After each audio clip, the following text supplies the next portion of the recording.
Yes bank stock from 400 to 20 అసలేం జరిగింది? 2018లో ఇండియాలో ఫాస్టెస్ట్ గ్రోయింగ్ ప్రైవేట్ బ్యాంక్ ఏది అంటే యెస్ బ్యాంక్ అని చాలామంది చెప్పేవారు.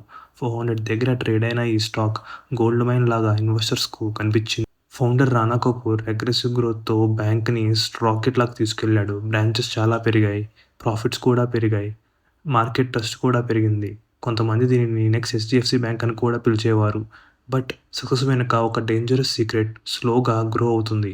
అదర్ బ్యాంక్స్ అవాయిడ్ చేసిన రిస్కీ కంపెనీస్‌కు కూడా యెస్ బ్యాంక్ భారీగా లోన్స్ ఇవ్వడం మొదలుపెట్టింది. ఔట్ సైడ్ అన్నీ పర్ఫెక్ట్ కనిపించాయి. కానీ లోపల ఒక ఫైనాన్షియల్ డిజాస్టర్ స్లోగా బిల్డ్ అవుతుంది. సీక్రెట్ బయటపడిన తర్వాత 400 స్టాక్ హిస్టరీలో బిగ్గెస్ట్ క్రాష్‌గా మారింది. యెస్ బ్యాంక్ కొలాప్స్‌కి 3 main reasons. Risky loans. Yes Bank వాళ్ళు ఫైనాన్షియల్ వీక్ అయిన కంపెనీస్‌కి లోన్స్ ఇవ్వడం. Second, RBI red flags. RBI వాళ్ళు రిపోర్ట్ చేసిన లోన్స్‌కి యాక్చువల్ లోన్స్‌కి డిఫరెన్స్ కనిపెట్టడం.